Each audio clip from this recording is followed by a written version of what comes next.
আরেকটা বিষয়, বর্তমান মহিলাদের যে সালাত, এই সালাতে লক্ষ্য করে দেখা যাচ্ছে শতকরা 99 জন, 100 জনের মধ্যে 99 জন তো অনেক দূরের কথা, 1000 জনের মধ্যে 999 জন মহিলার সালাত হচ্ছে না। তো সালাত কেন হচ্ছে না? সালাতে যেমন কিবলামুখী হওয়া ফরজ, সালাতে সতর ঢাকাও ফরজ। এখন মহিলাদের জন্য সালাতের সতর ঢাকতে হবে, শুধু হাতের কবজি পর্যন্ত ফাঁকা থাকবে আর মুখমণ্ডল ফাঁকা থাকবে। এর বাহিরে যদি কোনো মেয়ের সালাতে যদি এতটুকু পর্যন্ত কাপড় দেখা যায়, সালাতে এই হাতটা যদি দেখা যায়, তার সালাত হবে না।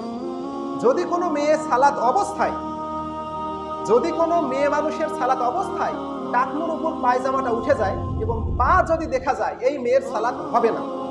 যদি কোনো মেয়ে সালাত অবস্থায় হিজাব এত দূর পর্যন্ত উঠে যায়, চুল বের হয়ে গেল সামনে, এই মেয়ের সালাত হবে না। তার মানে সালাত হবে কিভাবে?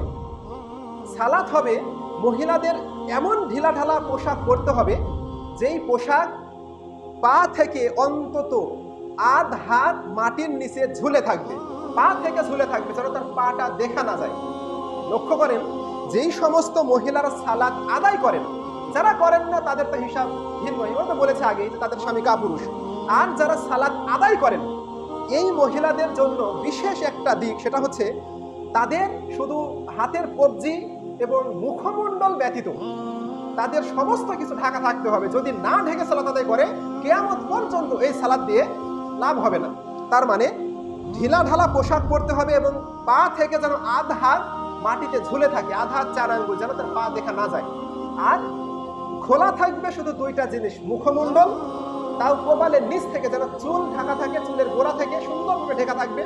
মুখমণ্ডল শুধু ফেসটা বাহিরে থাকবে, মানে খোলা থাকবে, এবং হাতের কবজিটা খোলা থাকবে। এছাড়া মহিলাদের সমস্ত কিছু ঢেকে সালাত আদায় করতে হবে।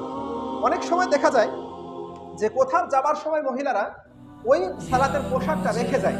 তার মানে তখন কি করতে হবে? পা মোজা পরিধান করতে হবে, পা মোজা পরিধান করতে হবে, যেন তার পাটা দেখা না যায়।